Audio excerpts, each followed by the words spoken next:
Mixing audio for video can be a very complicated task, and if you're new to audio workflows, it's very easy to feel overwhelmed by the powerful tools in our Adobe applications. Well, this is specifically why we developed the Essential Sound Panel, now available in Audition and Premiere Pro with a fresh UI that makes it easy to identify and perform key tasks for optimizing your audio. And the way that we've made it easy is simply by dividing the audio that you have in your video projects into 4 specific, commonly encountered types: dialogue, music, sound effects, and ambience. So in this sequence, we have a bar scene where we have all 4 of those elements. Let's take a quick listen to this, unmixed, everything's been untreated at this point, just to kind of give you an idea of what it sounds like. And I'm just going to shuttle ahead around 11 seconds to begin. Let's take a listen. Hi, I'd like to get a drink, please. Okay. Great, I'd like an elderberry. Actually, we don't have that. Okay, so as you can see, again, the levels are obviously not balanced, and the dialogue itself seems to vary at moments. The first guy, he's a bit louder, and then he goes a bit quiet. She's sort of quiet at the beginning and then gets a bit louder. So the first thing we want to do is assign those specific dialogue clips as the audio type dialogue. So I'm going to expand track 1 here, which contains all of the bartender's dialogue.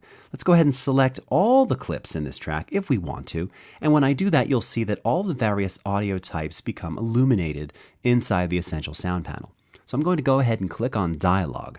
And when I do that, now what it does is it reveals a whole series of effects and filters that you would commonly use to treat and process dialogue when mixing dialogue for video. Now, right at the top of the panel here, you'll see a whole series of presets. And this is kind of a good way to just sort of hear and understand what each of those modules do. But I'm going to show you now how to do this manually, and you're going to find that it's very easy and very intuitive and simple to make your audio sound better very, very quickly. Now, the first thing you'll typically want to do, particularly with dialogue, is take advantage of the loudness auto matching. And this is ideal to give you kind of the same starting point for all of the various dialogue in your video project. So let's go ahead and click auto match on this, and truly in a matter of seconds, it's done. Let's go ahead and do the same thing for that other gentleman, guy number 2 in the scene. All of his audio is contained here on track 3. I'm going to select all of these, assign this the dialogue type, click on auto match, and it's done. Now let's wind back to that same 11-second point, and you're simply going to hear now that both the bartender and guy number 2, their dialogue is about the same loudness, and it's much more balanced just by doing a simple auto match. Let's take a quick listen. Hi, I'd like to get a drink, please. Okay. Great, I'd like an elderberry liqueur. Actually, we don't have that. Okay, so again, very quickly, auto match makes everything your dialogue, and you'll find this also for sound effects and ambience and music, the same apparent loudness in a single click. Brilliant. All right, so now let's kind of focus on the bartender for a moment here. I'm going to once again select all of her clips, and I'm going to solo this because I'm selecting all of them because I want to treat them all the same. Now you can do this clip to clip, or you can do it across multiple clips, or a few clips here and a few clips there. You can choose how many you want to affect at the same time. It's very simple and very intuitive. And I noticed that on a lot of her clips, there seems to be a lot of rumble and maybe some hum, and you'll hear exactly what I'm talking about. Oh, okay. I've only been working here for 5 years, so let me just check on that for you. Let's first turn on Reduce Rumble. And once again, you have a single slider here to control the amount of rumble. And at the same time, I'm also going to turn on the de-hum.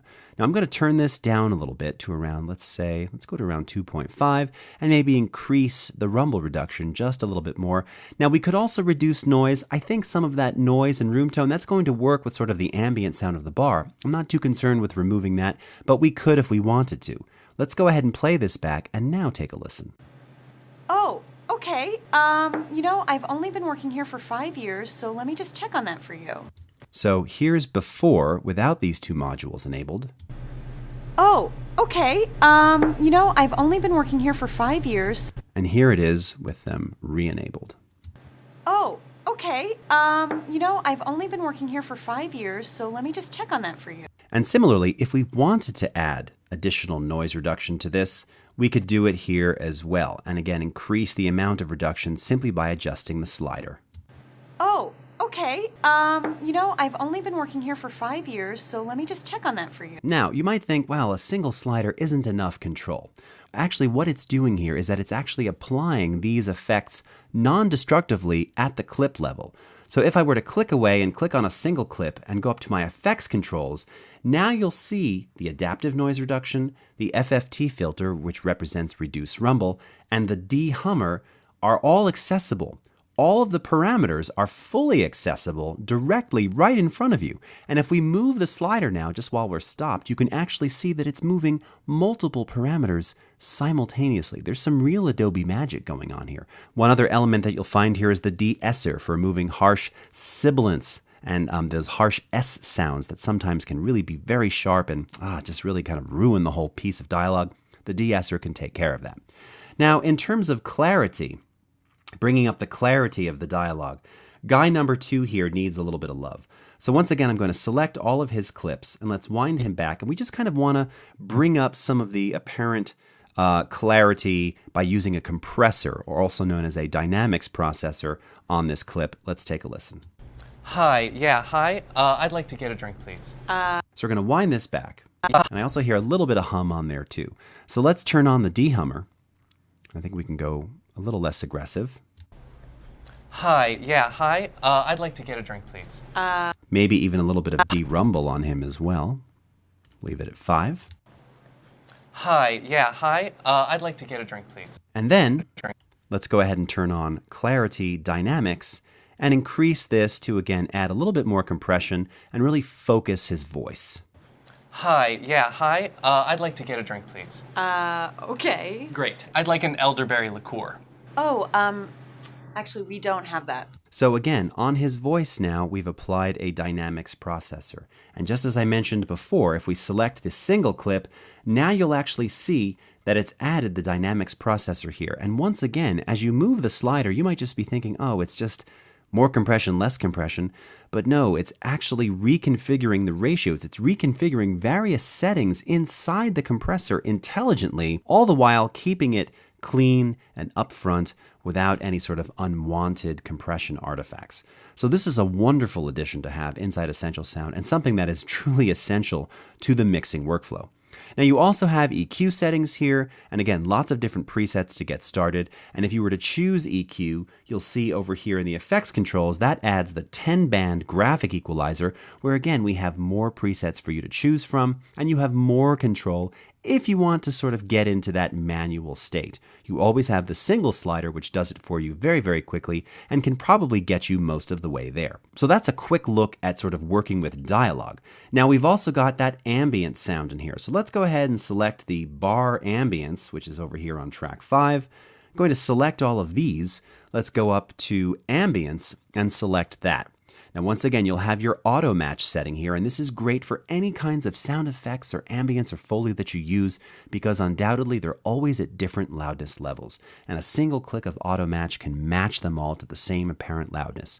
You also have reverb here. Now, what this is going to allow you to do is actually recreate an environment. Now, we don't want to be outside here, but maybe we want this to be in sort of a larger room. This looks like a big bar. And this particular sound effect, it was kind of dry. So let's start with it fully dry, and then I'm going to play back and adjust the room ambience, and you'll see how it starts to just get a little bit bigger, a little bit wider. Let's go ahead and solo this and take a listen.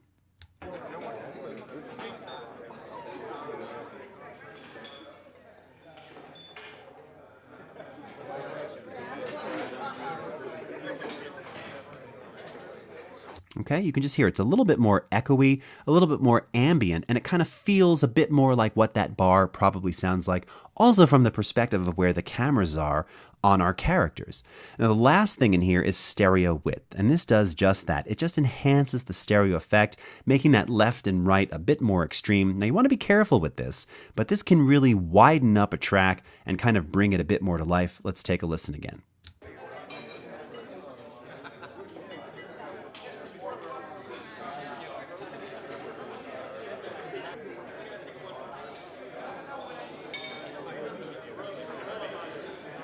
And if you were listening there in headphones, you can really hear that when it was off, it almost sounded mono. It wasn't stereo, but when I turned it on, now this is a rather extreme setting, it was just very wide and very sort of vibrant and alive. So again, stereo width control accessible when you choose the ambience audio type on your audio when you're mixing here. Really cool, really easy to work with. Now the last element I'm going to show you is when dealing with music. And again, once again, we can choose our various music tracks here. Let's go ahead and select music. You have the auto match, absolutely essential because once again, most of your audio, your music especially, will be at different average loudness levels. And then you have the ability to adjust the actual target duration or length of the audio itself. Now this is a process that requires a quick render, but this will actually allow you the classic concept of fit to fill. So you can see right now that the audio is 1 minute, 37 seconds and 19 frames. What if we needed this to be 1:29:23, what have you? Well, we can type in that time code and it automatically readjusts the audio by using a stretching algorithm to make it fit that exact duration. Now, if you wanted to actually dynamically recompose that music, this is where you might use Audition's remix feature, and I'll show you how to send the entire project over to Audition in just a moment. But very quickly, let's take a listen to what we've done just by setting a couple of different parameters in Essential Sound. I'm going to go into my audio track mixer here, and I'll probably just make a couple of quick volume adjustments across the entire track to maybe adjust some of the ambience. But take a quick listen and you're going to see right now how much better and how much more balanced this audio already sounds in just a couple of minutes. Hi, I'd like to get a drink, please. Okay. Great. I'd like an elderberry liqueur. Oh, actually, we don't have that. I've been here before and I've definitely had it here, so you have that. Oh, okay. I've only been working here for 5 years, so let me just check on that for you. Thank you. That scene always makes me laugh. But you can see already it just sounds so much better. And all I was doing right there was just adjusting some of the overall volume of the ambience. Real simple, real easy, and essential to your audio for video workflow. That is the Essential Sound panel, the ability to identify different audio types, dialogue, music, sound effects, and ambience. By doing so, we reveal a series of presets as well as different effects and filters that will allow you to easily control and manipulate the sound. Again, with effects and filters specific to those mix types, you can do all of your work here non-destructively. You always have access to the individual effects by going into the effects controls and selecting whatever clip it is that you've applied effects to make changes. And then from the edit menu, if you wanted to complete and finish everything in Adobe Audition, you can simply go Edit, Edit in Adobe Audition Sequence, and this will non-destructively send the entire sequence over to Audition to allow you to continue finishing there and actually export directly through Media Encoder. The Essential Sound panel in Audition and Premiere Pro is something everyone who's new to audio should check out. It is truly an essential part of your audio for video workflow.